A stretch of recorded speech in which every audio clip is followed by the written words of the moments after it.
Baik pemirsa, kita kembali di Ustaz Menjawab hari Jumaat yang mulia ini. Di segmen terakhir ini kita masih menunggu telepon atau SMS dari pemirsa. Tetapi kita ingin menambah sedikit materi tentang sedekah ini. Silakan Ustaz Safaini menambahnya. Ya, baik. Ada beberapa hal yang perlu kita perhatikan ketika kita hendak memberikan sedekah. Yang pertama, kalau kita tinjau dari segi hukum sedekah itu akan ada beberapa macam. Ada sedekah yang hukumnya sunat. Jadi kapan kita mendapatkan pahala ketika kita memberikan sedekah? Yang pertama, kita memberikannya dengan penuh keikhlasan. Jadi maknanya kalau dalam bahasa Nabi, sesuatu yang ketika kita berikan kita tidak teringat lagi.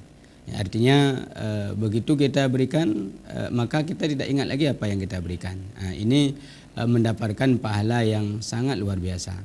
Tapi ada orang salah paham tentang ini. Jadi katanya kalau mau tidak ingat berikan sedikit. Jadi menyunit aja hanya ingat. Jadi kalau banyak kita berikan nanti akan teringat-ingat. Jadi juga salah seperti ini. Jadi artinya seberapapun jumlah yang kita berikan, maka jangan kita ingat lagi apa yang kita berikan. Jadi ini mendapatkan pahala yang sangat luar biasa. Ada juga orang salah paham, ikhlas itu artinya sedikit. Padahal bukan. Ikhlas itu bukan sedikit. Ikhlas itu artinya kita tidak teringat lagi, tidak karena orang dan lain-lain sebagainya. Kemudian sedekah itu menjadi wajib di saat ada orang yang sangat membutuhkan. Ya, kalau dulu umpamanya belum ada BPJS, ada orang hendak operasi, dia butuh uang yang sangat dia butuhkan. Maka kita yang orang kaya ini wajib memberikan sedekah itu. Kalau enggak kita berikan maka kita berdosa. Kemudian sedekah itu bisa menjadi makruh. Bisa menjadi makruh lantaran kita memberikannya sesuatu birradi'i, kalau dalam bahasa hadis tidak baik, tidak bagus, yang jelek. Jadi menyotabi kuah bagop kakak besi baru dajuk. Atau kalau kita berikan pakaian yang haid asuro baru dajuk bagop. Jadi kita enggak sanggup lagi kita pakai, baru kita berikan kepada orang. Atau kita berikan yang murah-murah. Jadi kalau Allah mengatakan jangan begitu, lan tanalul birra hatta tunfiqu mimma tuhibbun. Tidak akan kamu dapatkan kebaikan kecuali kamu bisa menginfakkan sesuatu yang sangat kamu cintai. Jadi kedua nagala atau kalau kita sendiri suka kita pakai, maka itulah yang kita berikan kepada orang. Jadi ini sudah saya rasakan sendiri, mungkin Ustaz juga kan. Jadi ketika termasuk ni baju yang saya pakai ini baju diberikan oleh orang. Ya, jadi saya senang sekali pakai baju ini dan juga banyak kain, celana. Kalau mau masuk bulan Ramadan itu luar biasa pemberian dari jamaah kepada saya. Jadi lewat TV ini saya ucapkan terima kasih semuanya. Mudah-mudahan diberikan kemudahan rezeki oleh Allah. Ya, jadi yang baiklah kita berikan kepada orang. Kemudian sedekah itu bisa menjadi haram apabila penerima sedekah itu yakin kita penerima sedekah itu akan menggunakan harta kita untuk mendurhakai Allah Subhanahu wa taala. Umpamanya kita tahu beliau itu penjudi. Nah, jadi kita berikan uang dan kita yakin uang itu akan digunakan untuk bermain judi. Nah, kemudian yang kelima mubah. Mana mubah? Boleh-boleh saja kita memberikan sedekah kepada orang kafir. Umpamanya kita punya tetangga orang Cina, umpamanya itu boleh kita berikan sedekah kepada mereka. Namun yang paling utama tetap orang Islam. Tapi kalau umpamanya ada yang kita berikannya, maklumlah bertetangga Rasulullah kan juga punya tetangga orang Yahudi dulu. Jadi sesama memberikanlah.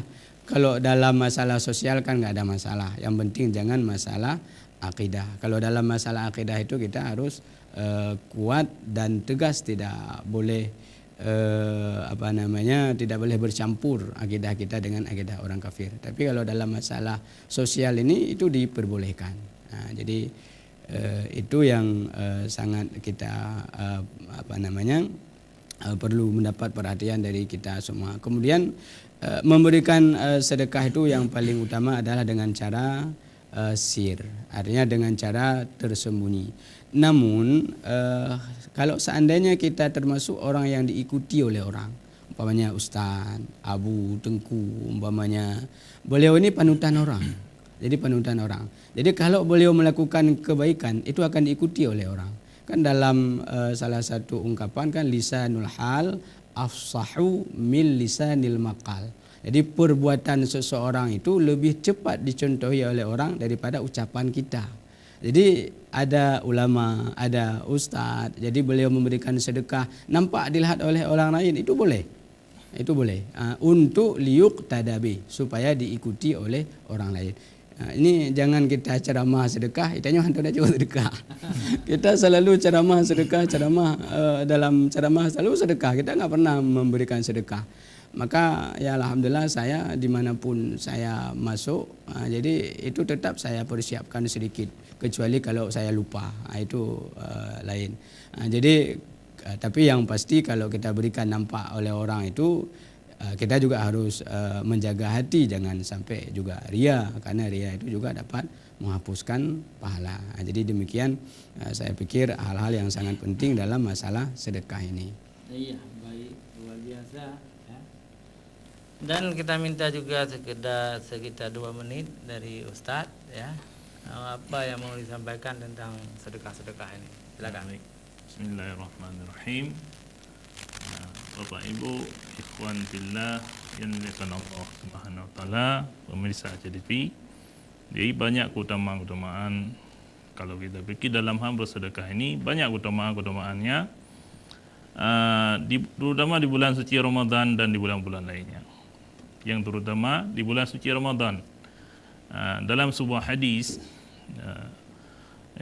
Rasulullah sallallahu alaihi wasallam bersabda yang artinya, puasa itu untukku dan aku memberikan pahala karenanya. Satu kebaikan dibalas dengan 10 kali lipatnya. Masya Allah, luar biasa. Ini nilai bonus yang Allah berikan. Pahala yang berlipat ganda kebaikan-kebaikan kita peroleh, yang nanti kita dapatkan di akhirat kelak, dan juga kita dapatkan di dunia. Allah membalas ganjaran yang setimpal. Namun dalam hal yang lainnya seperti infak ataupun zakat, terutama zakat, kalau zakat itu ada batasannya. Ada misalnya zakat padi, ada juga zakat dalam bentuk uang. Misalnya seorang katakanlah punya gaji 4 juta, jadi 2,5%, seperti itu. Untuk jadi semua ada keutamaan fadilah-fadilahnya. Iya. Ya. Jadi terima kasih Ustaz. Waktu kita 10 menit lagi, ya. Kita ingin mengambil kesimpulan, ya. Yang pertama, sedekah itu adalah anjuran, perintah dari Allah SWT dan Rasulnya kepada umat Islam untuk saling tolong menolong, ta'awun, saling tolong menolong sama antara orang agniya dengan orang-orang duafa. Yang kedua, sedekah ini sebenarnya dapat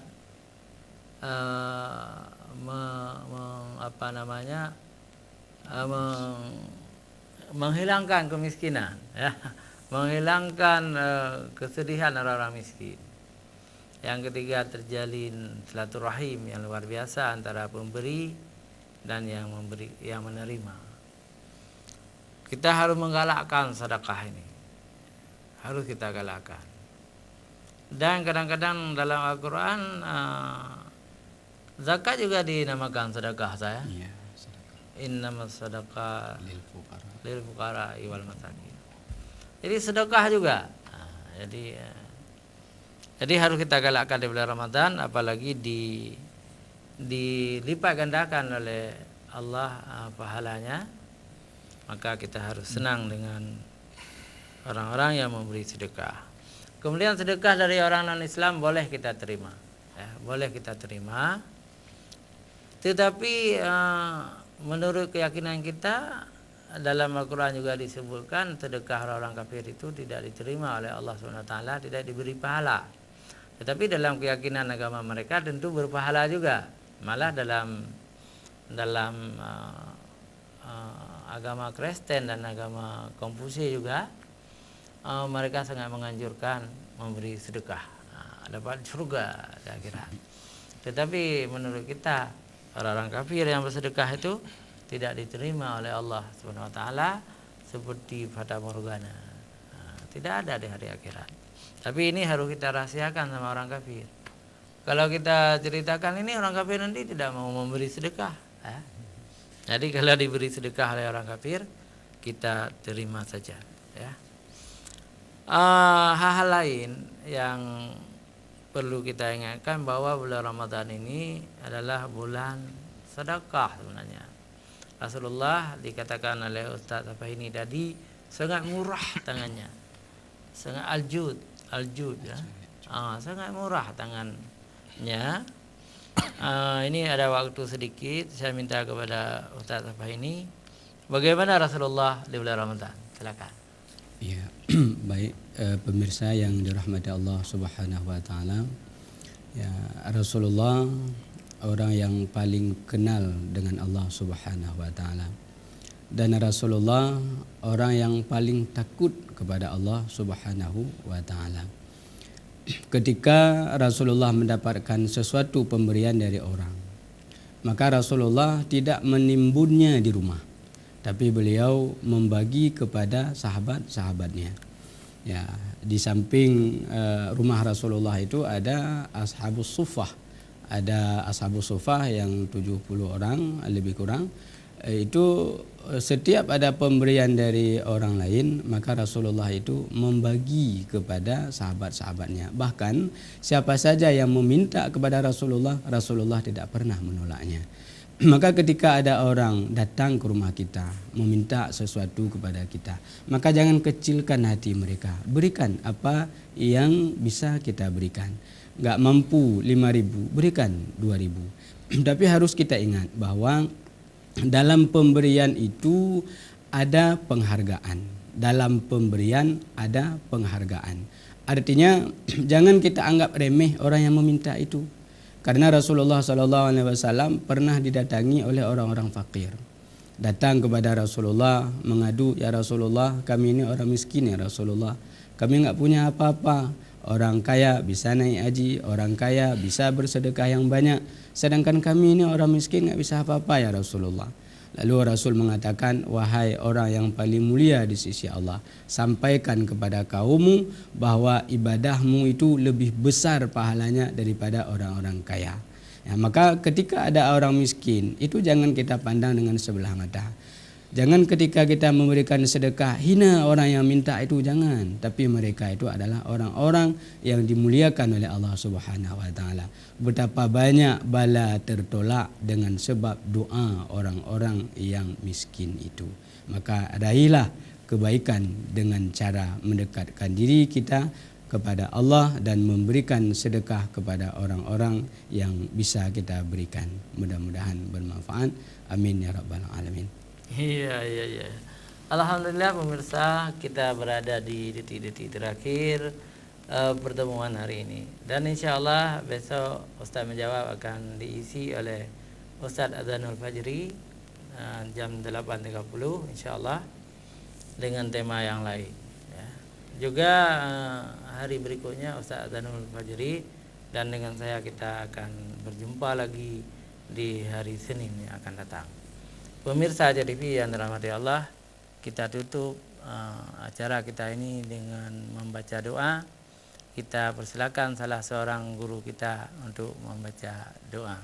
Silakan. A'udzubillahi minasyaitonirrajim.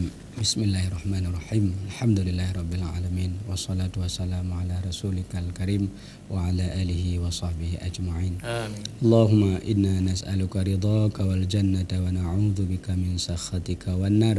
Allahumma innaka 'afuwun karimun halimun tuhibbul 'afwa fa'fu 'anna ya karim.